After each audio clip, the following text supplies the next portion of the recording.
What's going on, people? Welcome back to Curtis Shaw TV, back with another video. And yo, man, the saga continues. Day 3. This time, the manager, Mikel Arteta, has his say. You know, the last couple of days, we've been talking all about Mesut Ozil.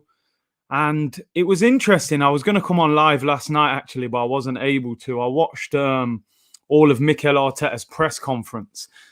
And he made some interesting comments. And I have to say, maybe this is just being a bit pessimistic, but let's just say I didn't believe everything that I was hearing from the manager. I don't know if you guys have heard what Arteta had to say regarding Mesut Ozil, but he was very much saying that, look, this whole decision to leave Mesut Ozil out of the 25-man Premier League squad was his. He said this was totally a footballing decision. It had nothing to do with China or with the refusal of the pay cut during the pandemic.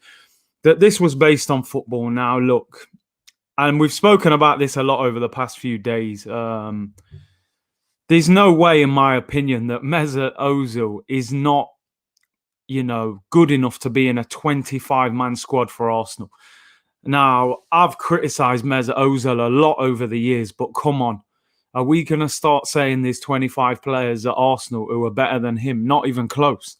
This was a lot of the worry for me about Mikel Arteta getting the job, is that when big decisions needed to be made, is Arteta a big enough presence to go to Stan Kroenke's office and say, listen, I want this to happen, make it happen? Is this the reason why Mourinho, Allegri, Ancelotti, Pochettino, why these kind of managers were ignored? Now, I'm not saying that Arteta wasn't a genuine choice to get the job, but there's a reason that Arteta didn't get the job the first time, and yet the second time he was the perfect man for the job. Bear in mind that they gave Emery the job ahead of Mikel Arteta. They then went back to go and get Mikel Arteta when Emery left the football club. So listen, let's get into this. Big up everyone in the comments. Let me know what you think. No, he's not. You don't think he's telling the truth. Big C, please make sense out of all this, bro. I try my best, man. It's not easy, but we'll break it down. Big up my guy Curtis. I got much respect for you, man. Very humble and honest. Thank you, bro. I appreciate that. This comment here, that for me is what it is. It felt very much like that. He's taking the blame just like Wenger. 100%. 100%. Arteta didn't make the Spain squad. Hard for him to say that stuff about Ozil. Whew, shots fired there, man. Big up 1-1, man. Everyone hit the like button. Let's see. He's chatting rubbish. I don't rate him as a player, but he could still walk into our squad. I agree with that. No one pays anyone £350,000 a week for someone only to train and not to play any game. Well, seems like we are. Arteta's body language was off. Yeah, he seemed very apprehensive and defensive. Didn't seem like he was comfortable. Big up yourself, Curtis. Thanks a lot, bro. He's been used as a puppet. I think he is. He is a yes man. Well, he seems a very strong character, but, is he really that strong? CR7 has COVID again. We're a bit off topic there, but yeah. We only registered 22 players. Situation is so bizarre. I think the other 3 are like homegrown players. Let's have a look. I think it's about the pay cut. Must be saving money on an appearance bonus, maybe. Yeah, I think that's right. China money means less than paying Ozil 13 million to finish his final year. Wenger wouldn't play him in away games. Emery dropped him. Lundberg didn't play him, and Arteta tried. He unbalances the team. Wow. You make some good points there. Hey, Curtis, mate, how are you? I'm good, man. Hope you guys are okay. That's funny that you were saying, Curtis, go back and listen to Arteta video again. Listen, man, I watched it. I watched it all. Chelsea fan, but I love your opinions, bro. Thanks a lot, man. I appreciate that. I get a lot of fans of other clubs on here. Really appreciate it. If it's a serious issue internally, why is he being allowed to train? I mean, he has to, really, unless he does something seriously wrong. Arteta looked 10 years older overnight. That's Arsenal, man. Predictions for today. I think we'll win 2-0 tonight against Rapid Vienna. Let's just briefly look at the comments of the manager, Mikel Arteta. Let's see what he had to say. He says, I failed with Mesut Ozil. He goes on to say here, after leaving Mesut Ozil out, he said, my conscience is calm. I've been fair with the player. It's a footballing decision. My level of communication with him has been really high. We know what to expect of each other. Obviously, a player that dimension, everything that happens around him has a big impact. Is he indicating here that, that is things outside of football? My job is to get the best out of every player to contribute to the team performance. Here, I feel at the moment today I have failed. I want the best possible for Mesut and for the team. In some moments, I was able to get close to that. And at the moment, I've not been able to do it because I have to make the decision to leave him out of the squad. I mean, is he implying that he's not training well enough? You know what? I don't really believe everything Arteta's saying there, man. I'm sorry. I think that's it's very generic. It's almost as if someone's, written that for him. No, I don't believe it. I'm sorry. I don't believe it's a footballing decision. He played him for 10 games pre-pandemic. He refuses the pay cut in the pandemic, and then we never see him play for the club again. It's very interesting. This will probably be the last video that I make really about the Mesut Ozil matter, unless a major headline happens. I know this is, the second or third day in a row that I've done a video and Mesut Ozil's been the headline. But let's be honest, that is what's happening. And something I want to quickly talk about here that one of you guys have said here is this. What do you make of Aubameyang liking Ozil's post and Wilshire's support? I mean, listen. Aubameyang, Lacazette, Wilshere, Kolasinac, Torreira, all liked his post, Mesut Ozil's post. So that shows that they feel that he's in the right. As a player, you're not going to like that post if you think he's in the wrong. What I thought was even more interesting was Ian Wright doing it. Bear in mind that Ian Wright works for Arsenal, does a lot of stuff for Arsenal, and he liked it as well.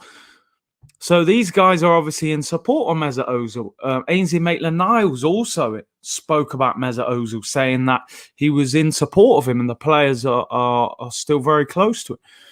Why are people ganging up on the coach? Let's be honest here. Nobody here knows the truth about Ozil's situation, me included. Speculations are not going to help. Arsenal have caused this, though, haven't they? This was a big part of the reason why I said that the football club should have dealt with this internally. They've blown it up in the media, because I think they've tried to use the media to force him out the door. Arsenal is trying everything and anything to get Ozil out of the club. And, if you're going to go down this route and it's going to get kind of dirty, you got to make sure he leaves. Curtis, Arsenal media timing has always been wrong. Win the FA Cup, then layoffs. Gunnersaurus laid off, then Partey deal closes. I mean, who is making these decisions? They just handle these situations so badly. And they don't learn. Big up Daniel with the super chat. Thanks, bro. He said, I love that people on Twitter say they love Arteta's transparency. And in the same sentence, they say they don't believe that footballing reasons are why Ozil's been left in the cold. I don't trust Arteta anymore after this. You make some good points. What I want to say is this. If you look at Mesut Ozil's statement yesterday, he speaks quite glowingly about Mikel Arteta. He's talking about him with respect. Now, if this guy's just decided to leave you out of the squad, I don't think you would be talking about him like that. I felt like Ozil was aiming his shots at the club and the board. So then for Arteta to come out and say he's not in the squad because of footballing reasons, I believe that Arteta is not telling the truth. I think he's covering up for the club, which I expect him to do to a certain extent. But would a bigger manager have done that? You know, do you think Ancelotti, Mourinho, Klopp would come out and say that under these circumstances? They could have come out and said, you know, it was out of my hands. You know, some things are not in my control. That would have indicated that it's come from higher up. We keep hearing how strong a character Mikel Arteta is, but sometimes you got to speak up, man. Arteta says what the board ordered him to say, and you can tell. You can tell, man. Let's be honest. He played him 10 games in a row. Definitely not telling the truth. I do not really care about who's taking the blame. I just want to see us get a top 4 as a start. Well, this is the thing.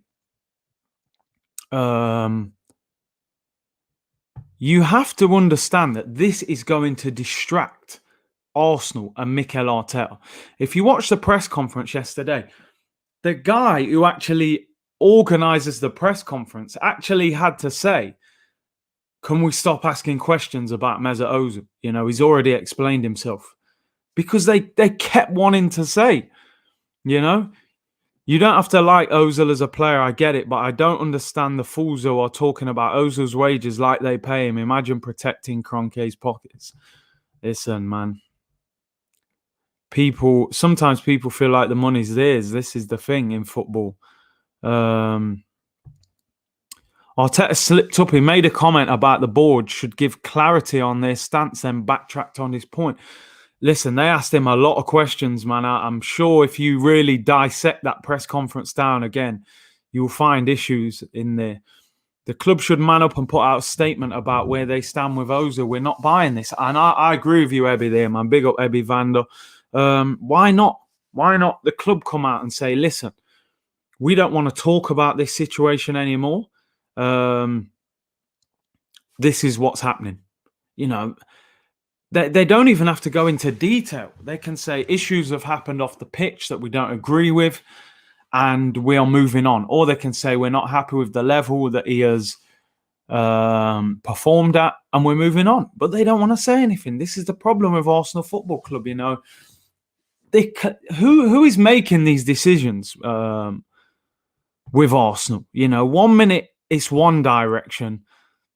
Arsenal play today, guys. You're right. We'll focus on that in a little while. But the direction of the club seems to get changed every minute. You know, it was Wenger and Gazidis. That changed. They brought in Mislintat. Let's bring in the coach and let's bring in the scout that can find the diamonds all over Europe. Yeah. So they had Mislintat and then they got rid of him. They go, you know, actually, we don't want to sign all these young gems. We want a more established way of doing things. So they went with Raul Sanelli.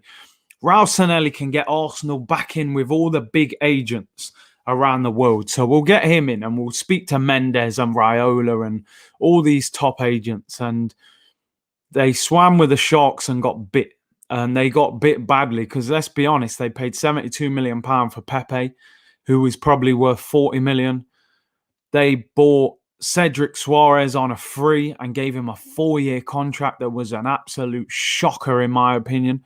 How does a guy out of contract at Southampton get a 4-year contract at Arsenal as a backup player? Incredible. He should have got a 1 or 2 year contract at the very, very most. So they tried that. They got bit. They couldn't deal with that. And then they say, we're going to go Edu, Vinay and Arteta. So you finally, after all that, figured out the direction you want to go in. You know, who is managing these decisions? You buy William Saliba. Okay, we're going to loan him out for a year again for a more experience. He comes back. You decide he hasn't had enough experience and he's had a lot of personal issues. So you're going to loan him out. That's fine. We understand that. Loan him back to France. Let him have another year. They don't get that deal done. Then they're talking about we're going to loan him to the Championship. That doesn't happen. They've decided to keep him, but they've left him out the Europa League squad. Tonight's game against Rapid Vienna would have been a perfect time to play William Saliba. But guess what? He's not in the squad, so he can't play. Is he going to get games in the Premier League? I don't know. I hope so. Who is making these decisions? Answer me another question, guys. What happens with Mesut Ozil from now? Right now, we've got a guy on 350k a week who's not even available for selection. How do we deal with that right now? Do you leave him, just train, and that's it, don't play? And play for the under-23s until January. And then do they pay him up now? Do they say, look, man, let's negotiate. How much are we going to have to pay? Let's get you out the door now. And we pay him maybe 10, 11 million to go. His contract's worth 13 million till the end of it from now. Or do we, wait till January and give him an opportunity to fight his way back in? I don't know. So, hey, there's my opinion on that, on Arteta, on Ozil. Yeah, a lot of you saying in the comments, I see it, let's move on from Ozil. I had to talk about it because Arteta's comments were very different to the direction we expected him to go in. Listen, game tonight, Europa League football, Rapid Vienna. It'll be good because there'll be a few fans there for once. Obviously, I think they're allowing 3,500 fans to go there, all home fans. So there'll be a little bit of an atmosphere in the ground, which will make a difference from what we've seen for the past few months. We need to win this game. We need to start well. We need to win the Europa League. I look at this competition this year and I think we need to win it. I want to win it. I got to be honest with you. These games early on in the group stage, they are pretty boring. And not the most exciting, but we need to win this competition. I would argue that winning the Europa League is actually easier than getting in the top four, in my opinion. I think the top four is going to be very difficult this year. If you look at Liverpool and City, I think we're still a long way behind them. I think the other two places, then you're looking at Arsenal, Chelsea, Man United, Tottenham. 4 teams fighting for those 2 positions. Everton may even stay up there as well. So I think it's going to be difficult to get in the top 4, and we need to get more out of that attack. I think it's the Arsenal board. We heard there were 3 players who didn't agree to the pay cut. Maybe they were Ozil, Socrates, Guendouzi, maybe. Please, no more of this boring 3-4-3. It's crazy, isn't it? Because the football has been so boring. Honestly, I love doing the watch-alongs and interacting with you guys. I was so looking forward to the game against Manchester City. And honestly, I was watching that game thinking, is this it? Is this all we've got? Boring football. He needs to change the philosophy. I don't think 3-4-3 is the problem. You can play attacking football with that formation, although I do agree at the same time. I would like to see a 4-3-3. Partey has travelled. So he's in the squad tonight. Mustafi is back as well. Although I'm not that excited about Mustafi coming back. But I think Partey, maybe I would start him. And I think if he can play for an hour and then maybe bring him off and save him for the game against Leicester on the weekend, which will be a tricky one. Ebby says here, agreed, we're not making the top 4 in my opinion. We need to prioritise the Europa League. I mean, the good thing about the Europa League is that you don't really have to play your very, very best team until you get out of the group stage because it is fairly straightforward. I don't care if it's boring as long as we win. We don't have the personnel to run a 4-3-3, maybe a 4-2-3-1. I mean, they're very similar formations. It's almost, just a midfield you play with 2 deeper lying players. Thank you for the memories, 3-4-3, but it's time to go. Yeah, man, I agree. As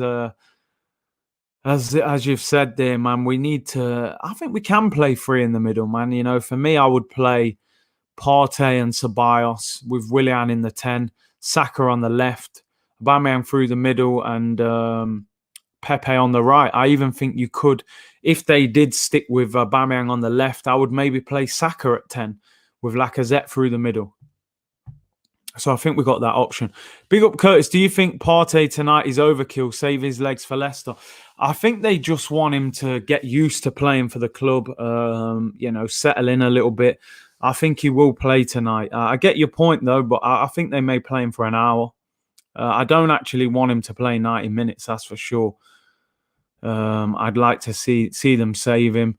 Curtis, much love to you. Crazy decisions at Arsenal. Hey, when has it ever not been crazy decisions, man? This is the club that sold Robin van Persie to their rivals. We can do anything. I think Willian is injured, though. He's out with a knock, although the way he's played the last few games, that's not the worst. I don't wish injury on any player, but, as long as he's not playing up front. I'd rather see Saka in the 10 position than Willian. I think Saka can play in that position. Definitely. Ozil has been asked for non-footballing reasons. Cronke out. Your content is amazing. Thank you, bro. Ceballos is injured. Is Ceballos injured? I actually didn't know that. Which do you choose between Ozil and Pepe? I mean, we got to go with Pepe, man. We paid 70 million. He's been at the club for one season. We can't just give up on him straight away. We need to get the best out of him. And I was so excited when Arteta came in because we heard how good he was with the likes of, Sterling and Sane, how he improved wingers at Manchester City. And I look at Pepe, I think he needs coaching. He needs coaching. And I think Arteta at times has really hurt his confidence. So I hope he plays tonight. 515 live watchers, 73 likes. Come on, people. Yeah, man, hit that like button. Let's get past 100. Subscribe if you haven't already. And let's get this channel moving in the right direction. Big up all you guys in the comments. Appreciate it as always. Pepe will get better as long as he works at it. He's going to have to work. His attitude at times is questionable. Ainsley Maitland-Niles in midfield tonight. I think he'll probably play wing-back. I would actually expect to see Arteta play that 3 at the back, but I really hope he doesn't. Your content is great. Keep going, Curtis. It helps me keep me sane as well. Come on, you Gunners. Hey, appreciate your support, man. I hope if it helps a little bit, then it's worth it, man. Thank you for your comment. Thank you for your super chat, bro. I said, I live in Vienna and Rapid Vienna have proper ultra fans that provide a buzzing atmosphere. Such a shame there's only limited capacity in the stadium. I mean, thank you for your comment and your super chat. I mean, in this time, it's very unpredictable at the moment. To have any fans at a game is a blessing at the end of the day compared to what we've got going on in the Premier League at the moment with empty stadiums. So I'm sure even 3,500 fans will provide more of an atmosphere than we've been used to. Pepe is on fraud watch. We paid 72 mil. He's never been consistent. He hasn't. He hasn't. I do believe there's a talent in there. What I question with him is his mentality.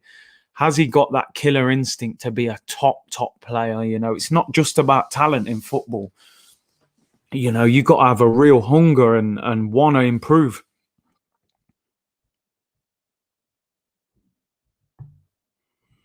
I'm not so sure what the fuss is about Ozil. He's lazy and been crap for the last 3 or 4 years. Be great when the leech is gone and freed up his wages. So I take it you're not the biggest fan of Mesut Ozil, no? Is Saliba in the Premier League squad? He is. He is in the Premier League squad. So he could play in that, but he's not in the Europa League. Curtis, I like your show. Keep it up. Hoping Arteta plays 4-3-3 today. I really hope so. Just want to see a bit more attacking intent, man. It's getting a bit boring at the moment.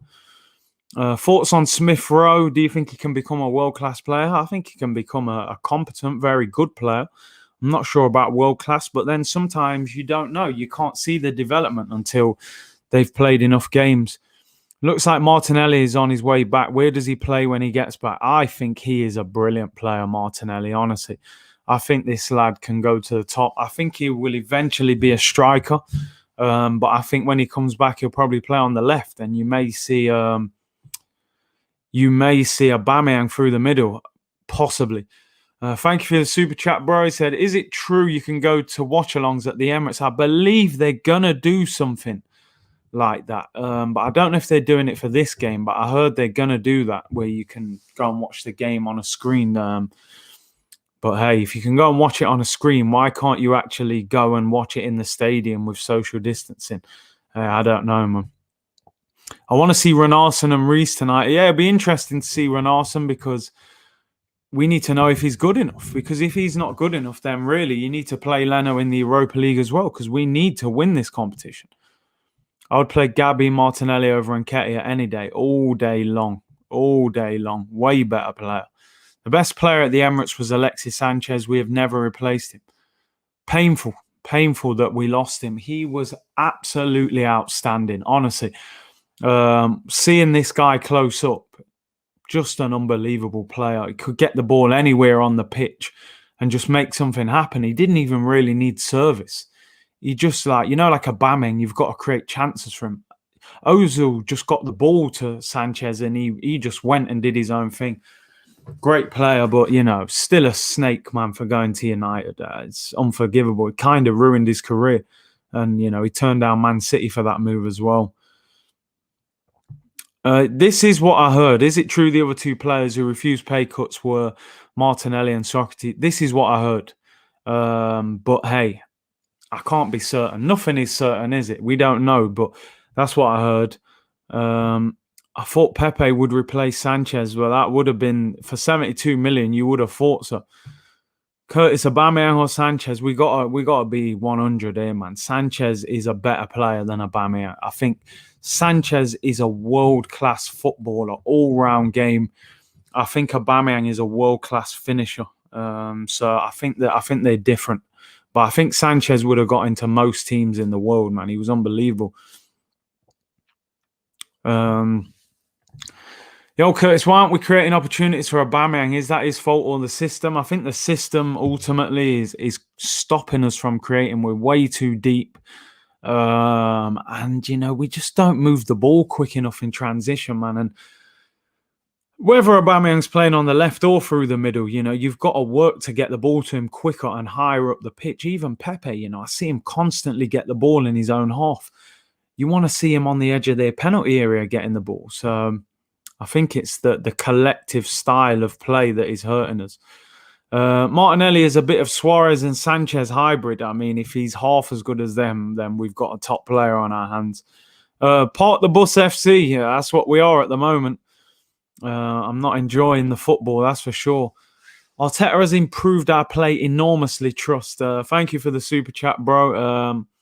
I agree to a certain extent, but I wouldn't say enormously. I think we've improved defensively, but I think we've almost sacrificed the attack at the moment. As I said, 41 shots in the Premier League so far. Liverpool have had 97.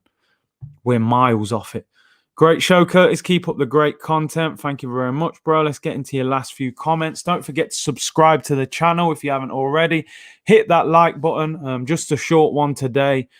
I should be back this evening with a live watch-along of the game. Rapid Vienna, 5 to 6 kickoff.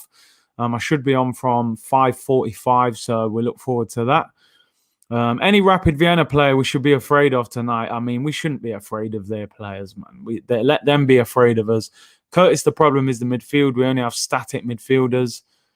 Do you think we'll make top four if we play like this negative approach? I don't. I think we have the personnel to make the top four, but the style of play, this style of play will not get us in the top four. We have to be better in attack.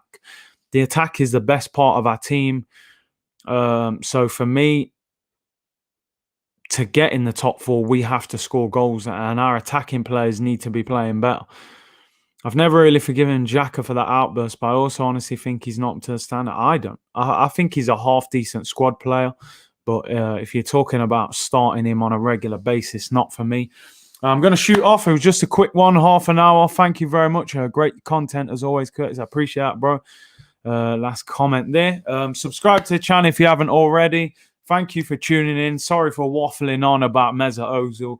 Let's lock that off now. Let's concentrate on Arsenal. Game tonight, Europa League, 5 to 6 kickoff. I'll be on here from 5:45. Come and tune in for that one. Thank you very much for all your brilliant comments and staying patient. I see a few of you were a little bit annoyed with the Ozil chat, but, I got to cover it. It's a very big point at the moment. Join me tonight for the watch along. Lots of content again throughout the week. Enjoy your day, and I'll see you tonight, everyone. Bless.